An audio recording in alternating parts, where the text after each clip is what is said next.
we don't talk about the fear. We don't talk about the anxiety. And so we shove it down. We keep it to ourselves. It's shameful and it's isolating because I promise you, everyone around you is feeling those same things at some point or another in their career. But it really comes down to, am I capable? Not only am I enough, but do I have the psychological safety to believe I am enough and I can be more? Welcome to The Art of Speaking Up, a podcast that helps professional women access the limitless potential that lies within them. I'm your host, Jessica Guzik, and my mission is to help you find that spark inside you that has the power to transform your career in ways you may not have thought possible. I'm so excited that you're here.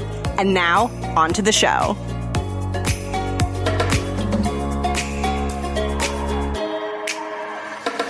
Welcome to the show. Thank you for tuning in. If you've been listening a while, it is great to have you back. And if you're new to the show, I'm Jessica. I'm the host of this podcast. I am a working woman in corporate America. I'm a corporate strategist, and I've been doing this show for almost 2 years. It's approaching the 2-year mark, which is a little wild to think about, but I'm really looking forward to you hearing this conversation because it touches on something that I think is really important and something that I really wish that I had maybe integrated sooner, which is that these feelings of imposter syndrome and struggling and feeling really alone and sort of feeling ashamed of where you're at is actually a very universal experience that a lot of women experience in their professional lives. But that being said, when you experience it, you often feel really alone, and it can really feel like you're the only one going through what you're going through. I know that's how I felt. I felt like I was uniquely broken. There was something about me that just couldn't figure out just how to show up, how to feel confident, how to speak up. And I shrunk myself very, very small.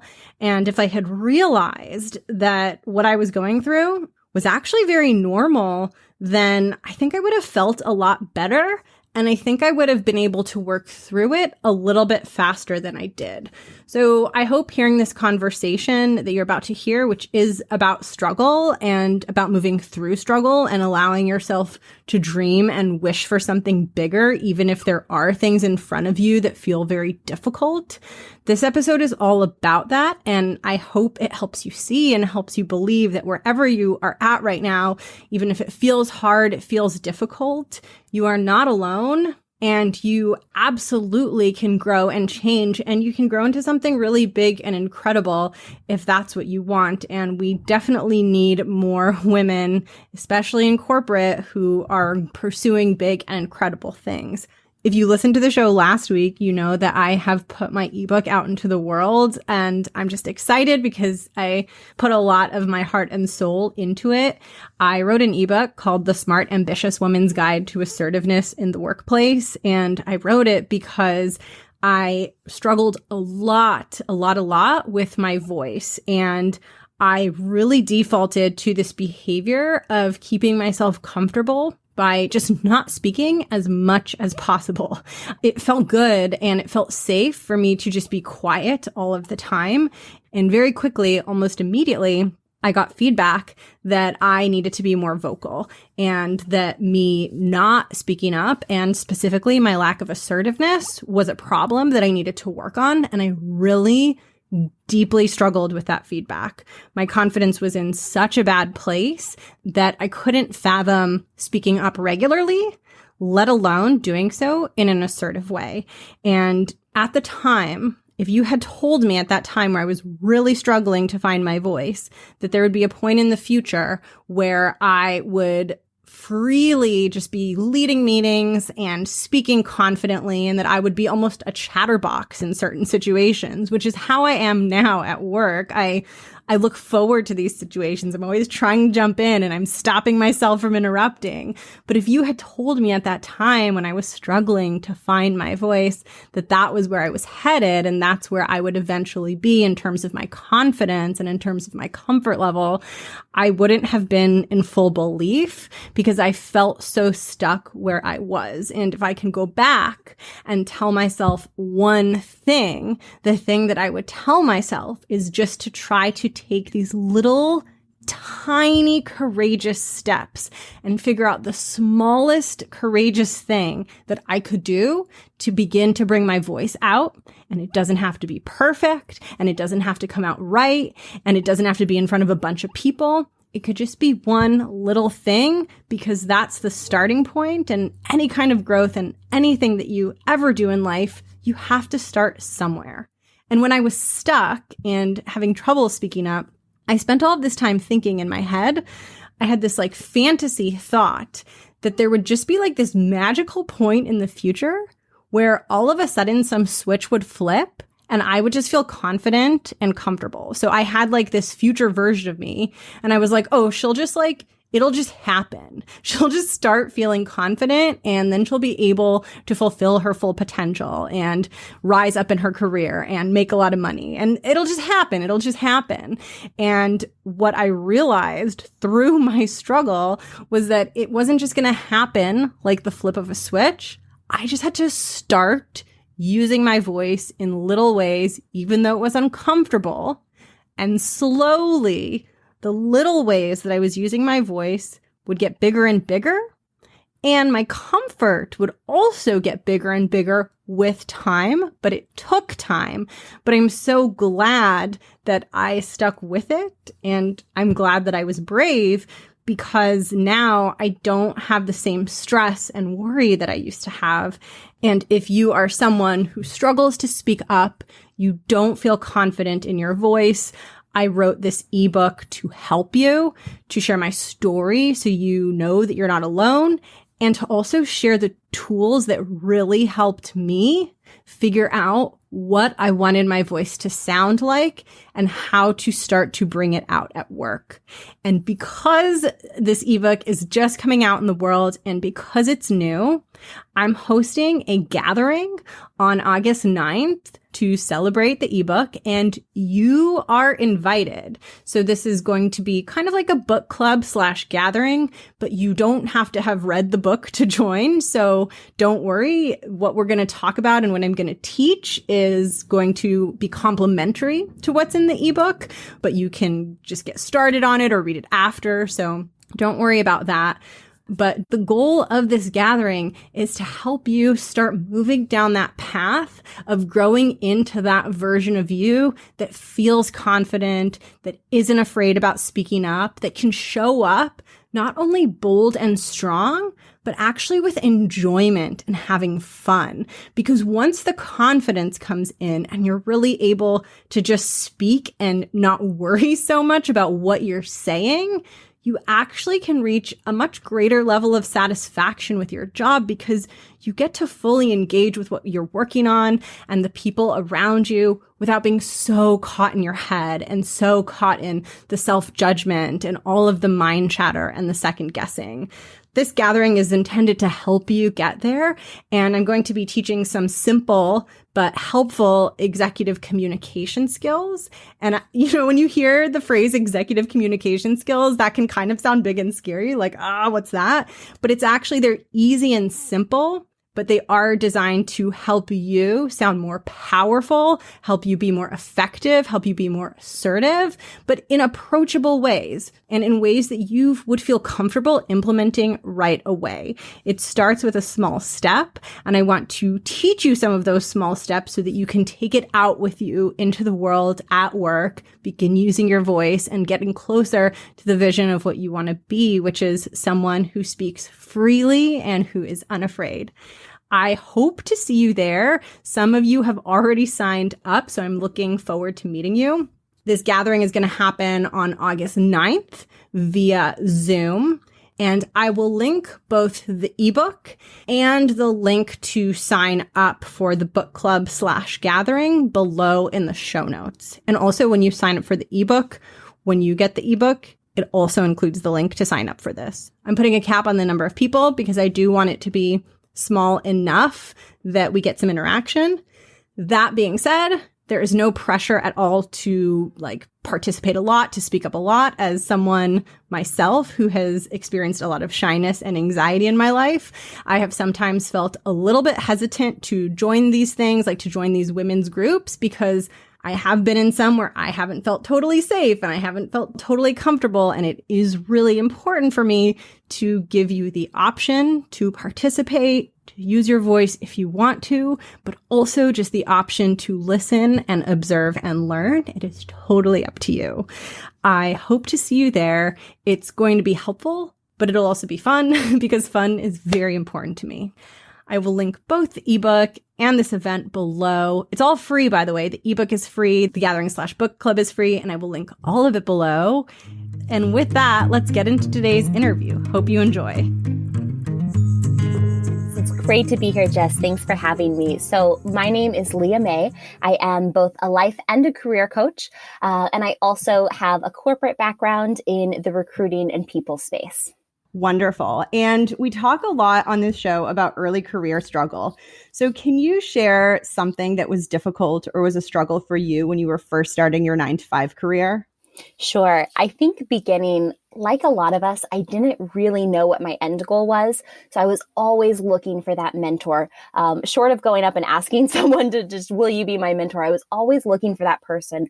Who can I model myself after? Who is doing the 9-to-5 in a way that feels really fulfilling and soulful and is successful? And that was a challenge, quite frankly. So I think that was something that I struggled with the first few years. This is really interesting because I think you I'm sure you do in your real life and on this show represent that to other people, which is pretty fascinating that was your answer, because that's what I see you as, at least from what I know of you so far, which is really fascinating. And just to give people a little context, do you want to share what type of coaching generally you do with women in corporate so that there's a little bit of context for all these questions we're going to talk about fear and about how you work with people through fear and struggle at work? Absolutely. So I help women navigate the 9-to-5 in a way that feels really soulful and authentic, and also helps them be successful in that world simultaneously. Most often, our corporations are not built to equally support those two things. So I help women navigate the ambiguity of what it is to feel authentic and confident and strong and themselves in this workplace setting. I'm so excited to get into this with you because I already relate to a lot of what you just said. And the first thing that I wanted to get your thoughts on is something that I struggled with a bit, especially earlier in my career, but I think it's still something that comes up, which is sometimes I feel like there's not necessarily a lot of open discussion about fear and insecurity and some of the darker, more debilitating, sometimes more shameful emotions that we can experience in a professional setting. I feel like they're not out in the open. And then sometimes when we're experiencing them, we can feel like we're really alone or everyone's fine. And we're just, we're such a weirdo or we're such a loser because we're struggling with this or we're afraid of this thing. I'm really curious just to get your thoughts on that from your own experience and from the coaching you've done. Absolutely. And everything you said, I relate to. I have been there. I've seen it in my own career and certainly with the people that I'm coaching as well. When we're taught about what success looks like in the 9-to-5, it is all about climbing the ladder. It's all about financial stability, getting the bonus, getting the accolades, doing a great job, keeping people happy, right? These are the ways that we think of success. And what we don't talk about is on that climb, all of the emotions that come into play, all of the fears, all of the anxieties. I promise you, no one just climbs to the top without experiencing every single one of those things. But in my experience, we don't talk about the fear. We don't talk about the anxiety. And so we shove it down. We keep it to ourselves. It's shameful. And it's isolating because I promise you, everyone around you is feeling those same things at some point or another in their career. So I think it's quite tragic that we haven't allowed ourselves to have more open, vulnerable conversations around this in the workplace. I agree. And I think it's partly cultural. And then I think it's partly this odd paradox that gets created, which is that often in the professional world, we're trying to package ourselves, right? And so we're almost trained to present ourselves as always super high functioning. And often that can't include difficult emotions and it can't include struggle, but we are experiencing those things like down beneath those pristine layers that we expose to the professional world. And I guess for me, that could often lead to a disconnect of, yes, I know that I have these skills and I'm able to do these things, and I'm also struggling. And I think sometimes holding that paradox can feel confusing, especially when you don't see it in anyone else. And you're like, is anyone else experiencing this? Absolutely. And I think that's where imposter syndrome really comes into play, because you don't know that the people around you who look successful on the outside are actually feeling those exact same things. So again, you feel alone. Am I going to be found out? Am I good enough to be in this environment? So I love that people like you are bringing this conversation to the forefront. Yeah, I think that once we realize that we're not alone in something or we hear someone else talk about it, I think it removes shame.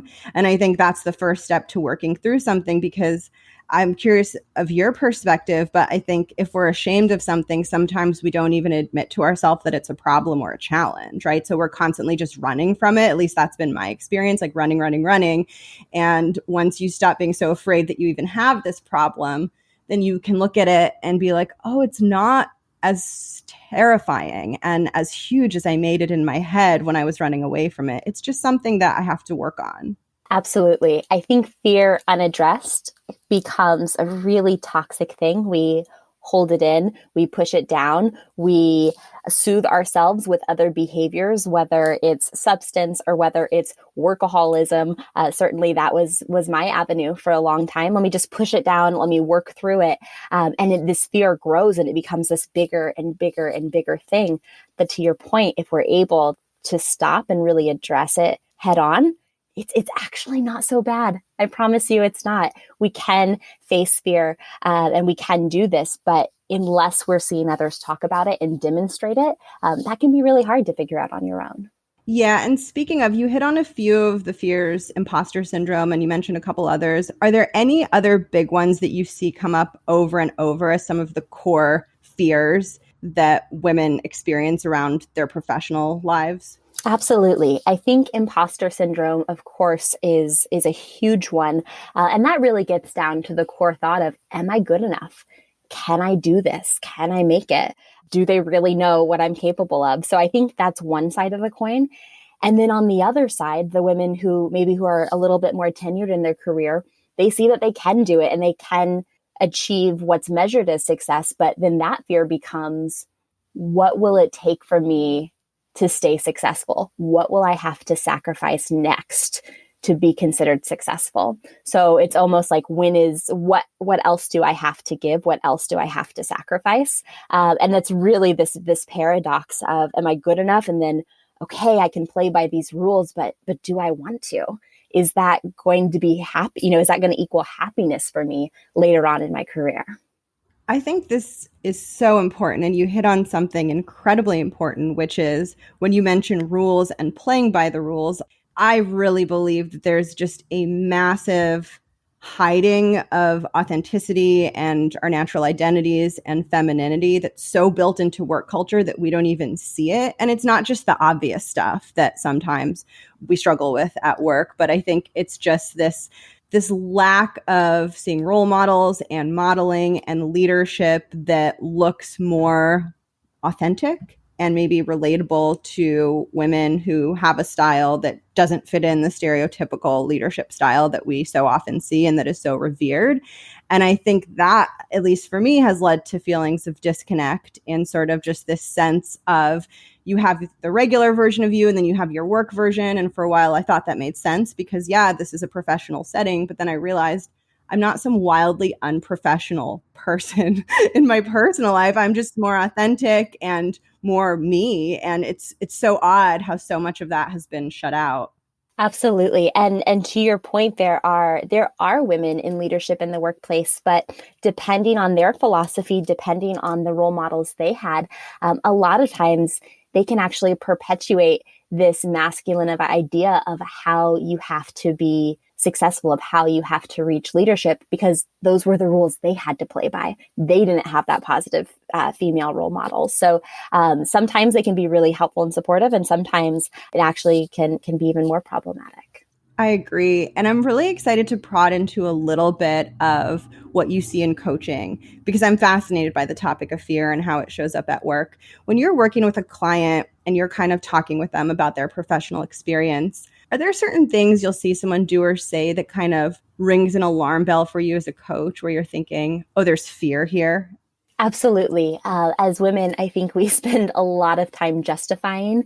So they may start to speak about a fear, but then very quickly, this is why, and this is how it has to be. And, very quickly want to fast forward to the next conversation. So very similar to how they're letting that act out in their life. Maybe they feel a little stench of it and they're like, oh, put it down, put it away, back burner, we can't go there. So certainly I look for those cues in conversation.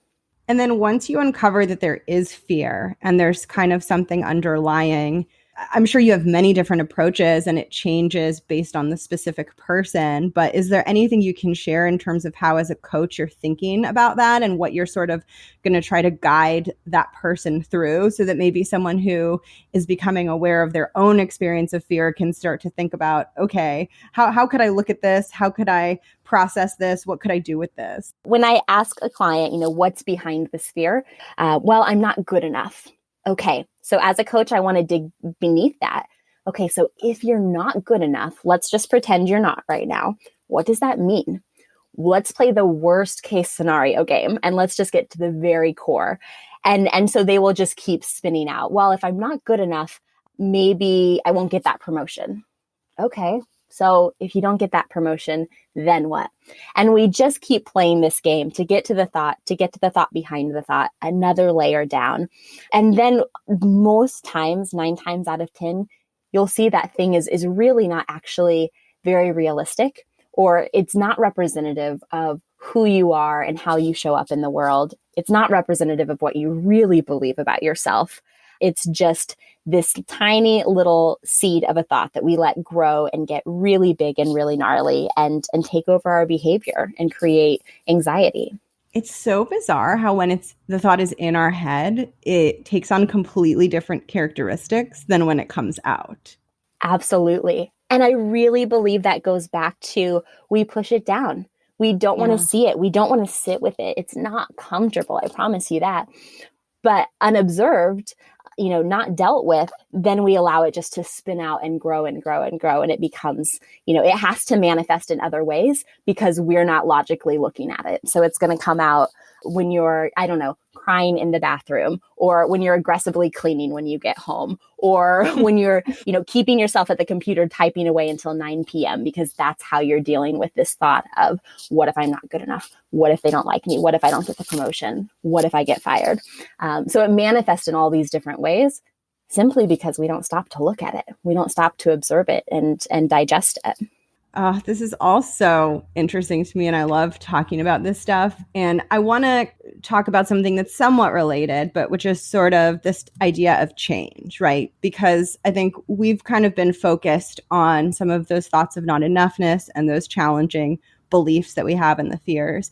And then I think there's another side to the coin, which is being in challenging situations, being stretched to our limits, and really having to grow and actually become more skilled than we are, or show up in ways that we haven't before and change into something bigger than we currently are. And I think that it's so important for women to cultivate a sense of belief around that it is possible to change. It's possible for something that you once thought was hard, or that you once dreaded, or that, you once thought you could never do, that there will be a point where you will be able to do that. You can change and grow. And I guess my question for you is, what do you see with your clients in terms of struggle to believe that they can change and grow into something that maybe seems too big or so far beyond where they are right now? I think the struggle to believe, I love that phrase for it. And I think we all deal with it and feel it at some point in our life.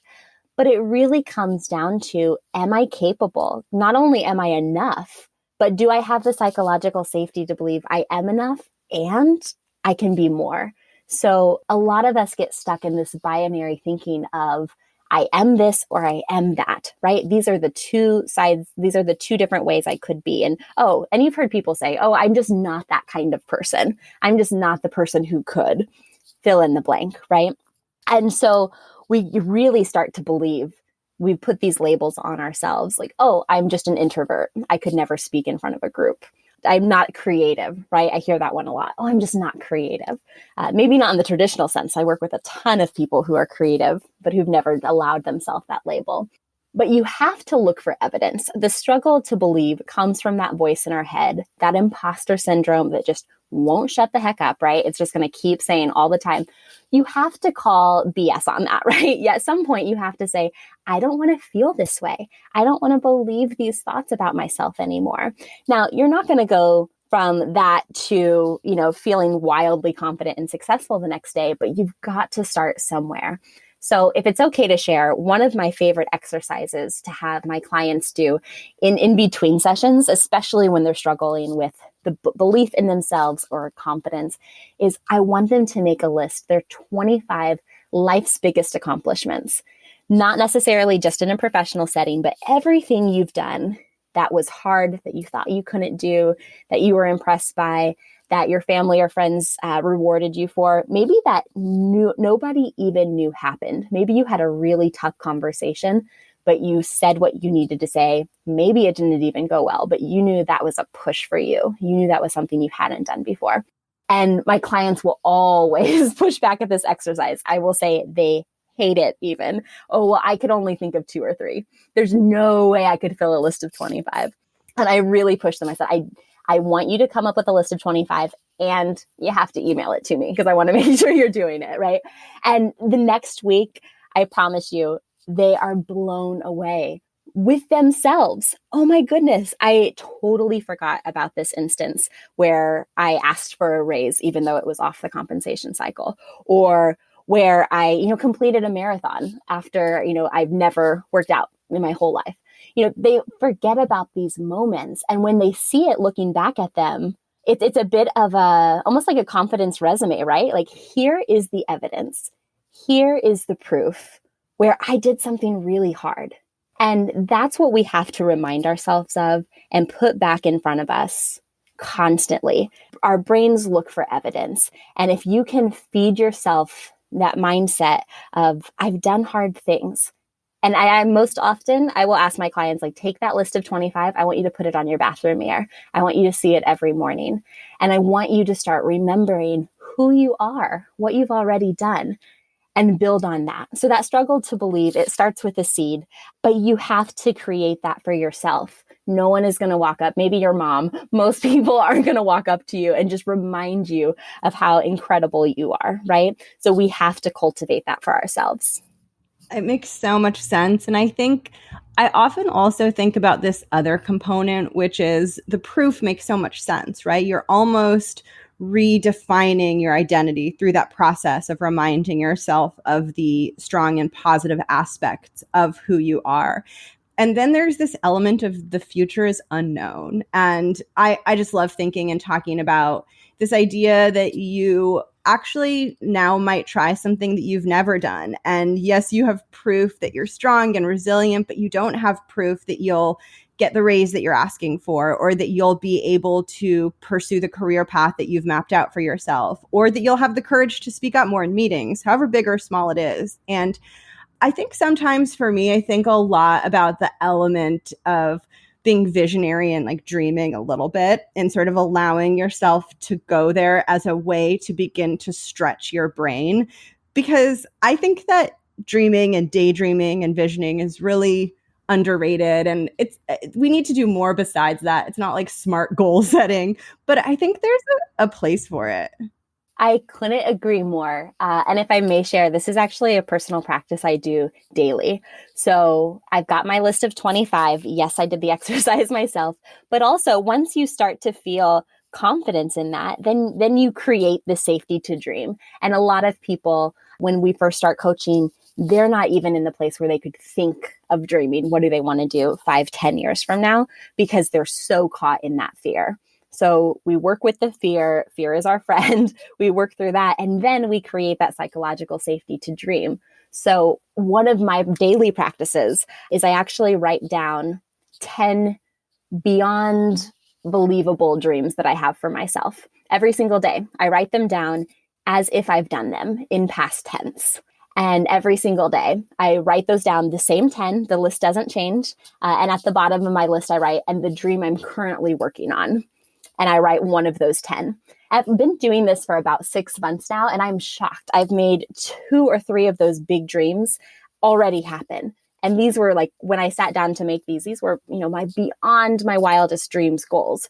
And if I'm constantly looking at them, even if it's, just 2 minutes a day, it's usually less than that. I'm constantly telling my brain, we can do this. Like you're just navigating yourself, your subconscious to that. And I do think repetition, and I do think just having that in front of you daily really plants that seed to create that.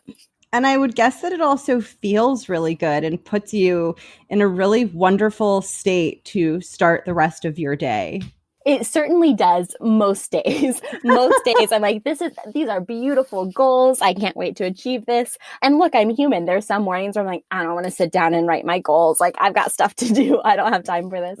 But I do make a point to do it every single day because it can shift my mood. And it just reminds me, even when, the world is happening around us, we're having a bad day, you can still put a couple of minutes of intention into who you are, where you're going, and what you're creating for yourself. Oh, yes. And a really small amount of time, I think, can give an unexpectedly large return often. Absolutely. Absolutely. And the thing I love about this exercise is I'm not having to do anything. I'm not having to sit and actively journal. I'm not using a lot of brain space. It's just repetition. I'm just telling my brain, this is the direction we're headed. This is what we're creating right now. So it's a really low lift activity, a couple minutes a day. But I've already seen, even in just 6 months, it absolutely is working.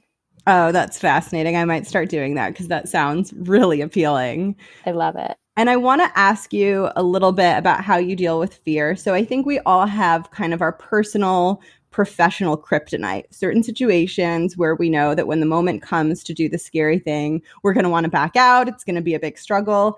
Do you have any tricks, or what have you found works versus doesn't work for those situations where it's going to be scary, you're going to want to talk yourself out of it? How do you give yourself that little push? So a couple of different things. When I'm able to prepare for that fearful moment, I want to hype myself up as much as possible, right? You've got to pull out your power moves, whatever that is for you. Amy Cuddy, you may have heard of her. She talked a lot about the power of presence. So she's doing the superwoman pose in the bathroom before she goes in that meeting. For me, if I'm having a challenging conversation, I'm repeating a mantra in my head before I go into this. And one of my personal mantras, I am a little more fill in the blank every single day. So I'm not saying I'm the most confident woman alive, but I'm a little bit more confident every single day. I'm a little more confident every single day.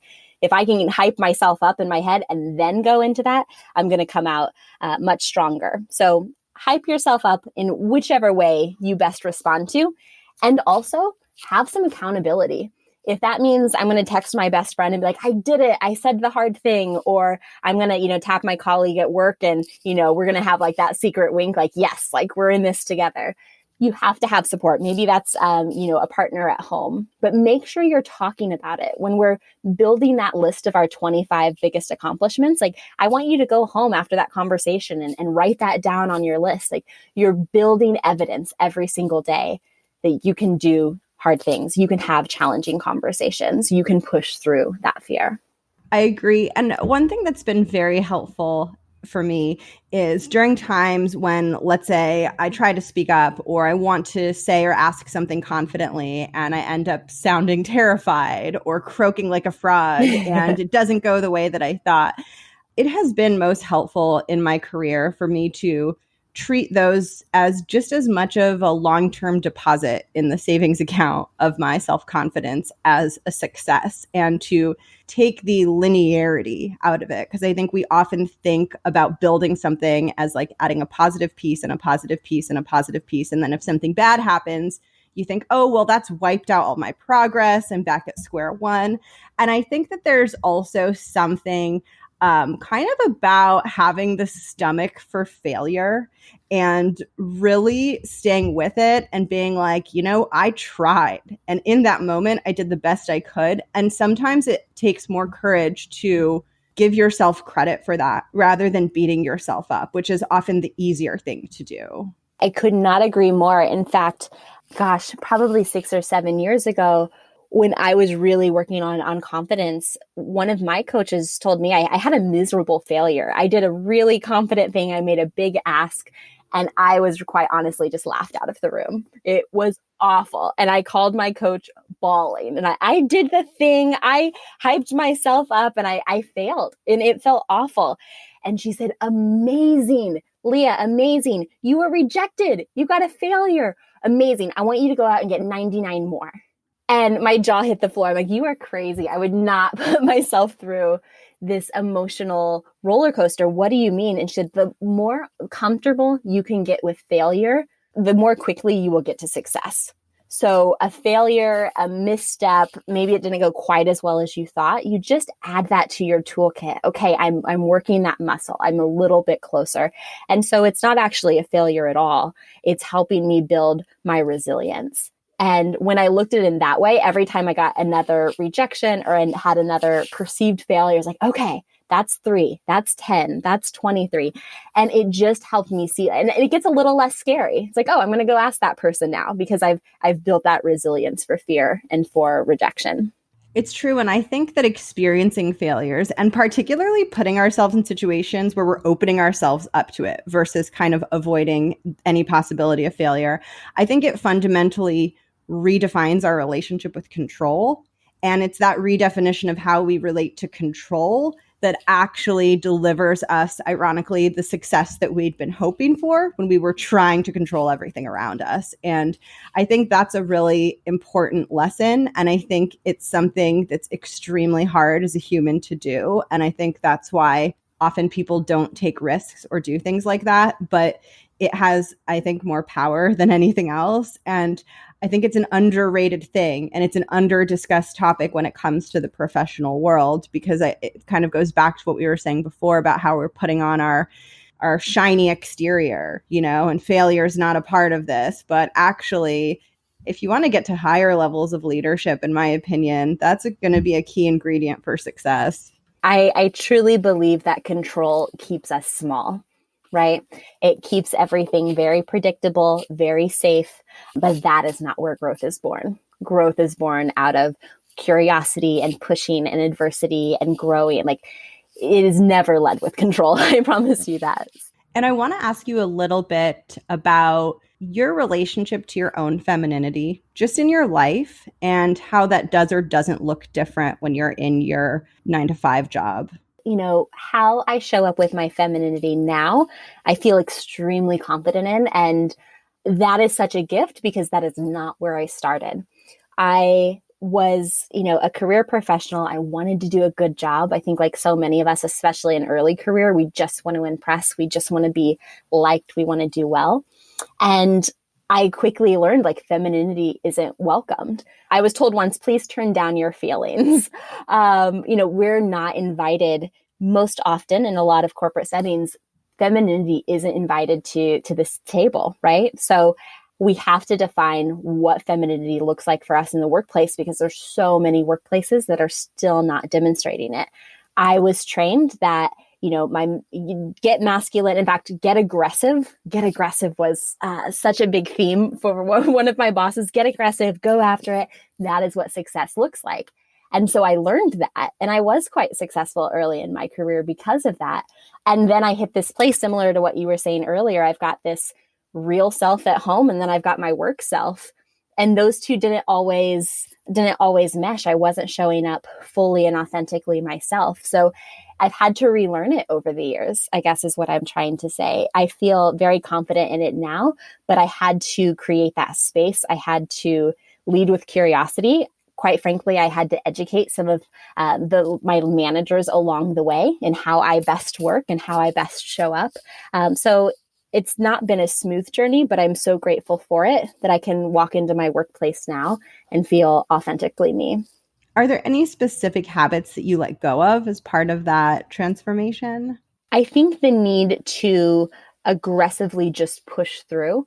If my body is saying we need a break, if my mind is saying we need a break, if we push through something where, you can tell if an employee in the room or, someone at the table, you can tell if something bothers them and they just push it down. But learning to speak up for others actually gave me the confidence to speak up for myself. Oh, Jessica, I think you had something to say.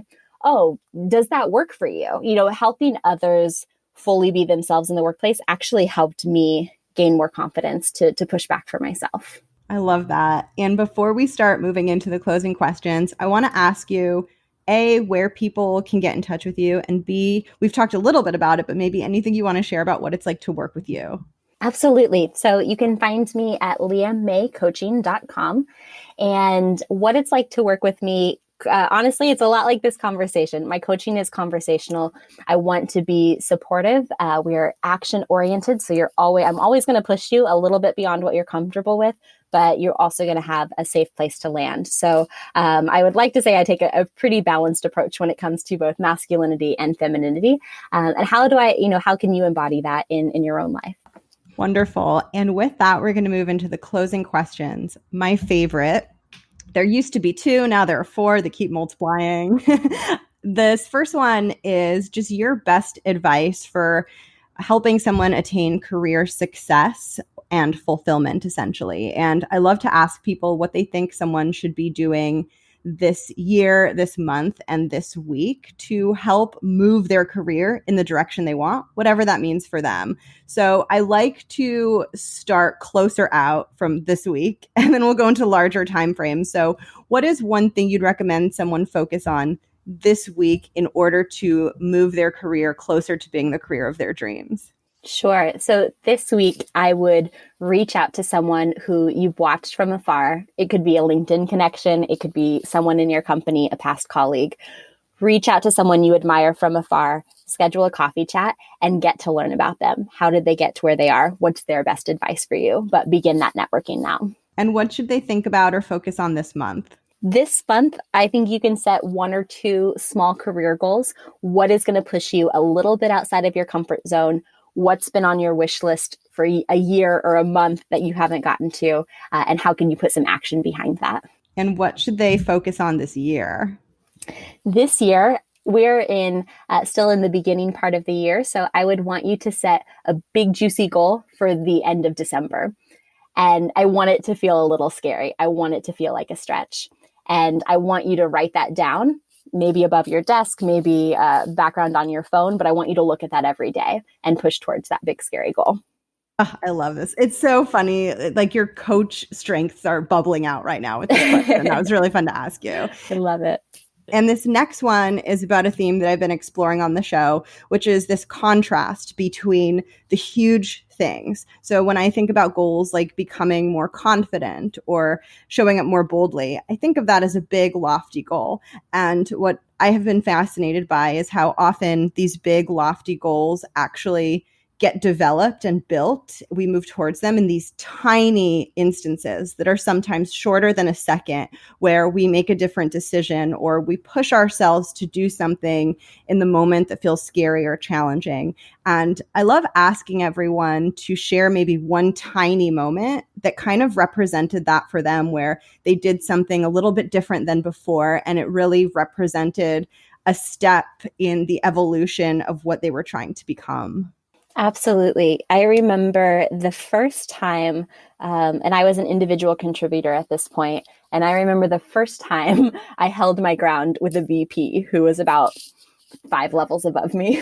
And in the past, I had always been the yes person. Yes, okay. Yes, okay. Let me do that. Right on it for you. And the asks were just not realistic. And so the first time I pushed back and said, actually, and, stated my case for why that wasn't going to work and my advice for how we could work through this together. But in a very diplomatic way, I said, no, that's not going to work for me. And I kind of scared myself. It was one of those moments like, did I just do that? Did I just say that? And I registered the shock on their face, but it gave me so much power moving forward. Yes, that was scary. I don't know if I did that as gracefully as I could or should have, but I did it. And it just blew open this whole door of being able to speak up for myself, own my confidence and own my intelligence. Oh, I love that. That leads right into the next question, which is just, what does the title of the show, The Art of Speaking Up, mean to you?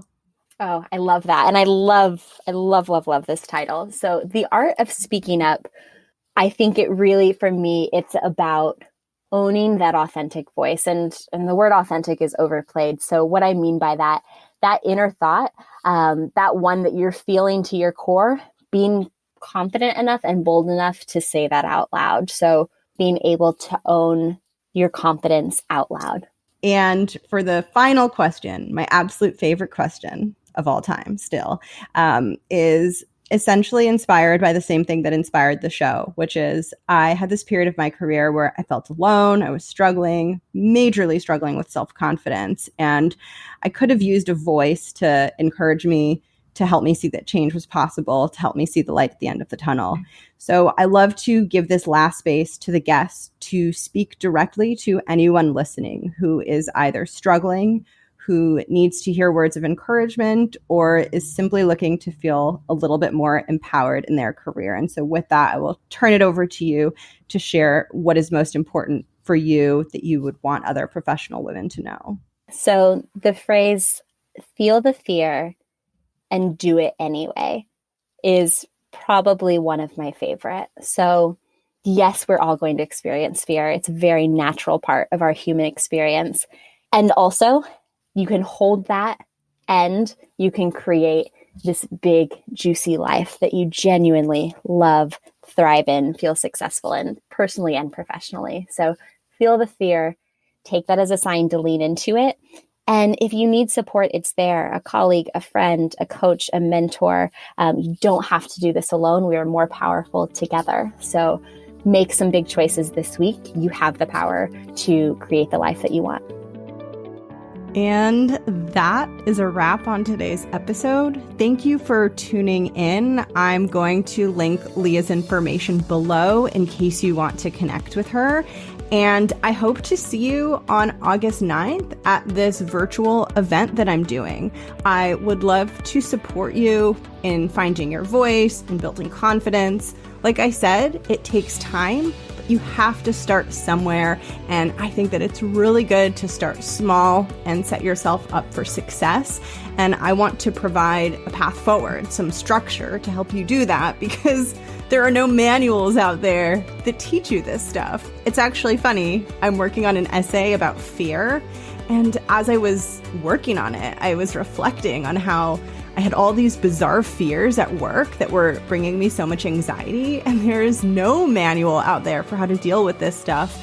And if I can help give you a little bit of structure and a little bit of support, it can hopefully get the ball rolling and help you see that there is so much potential for change and growth, which is literally one of the things that gets me so excited, is the potential of women to bring something out at work that already existed inside of them, but you just didn't realize it was there. Anyway, I get really excited about this stuff, as you can tell. If you want to join me on August 9th, you will find the link to sign up in the show notes. And also you will find the link to get my new assertiveness ebook in the show notes. And all of this is free. And I hope that you enjoy it. And I hope that it helps you. I hope you enjoyed today's conversation. And I will catch you next week for another solo episode. I hope that you've been enjoying those. So in the meantime, like I always say, have a wonderful day, have a wonderful week, and we'll chat soon. Bye.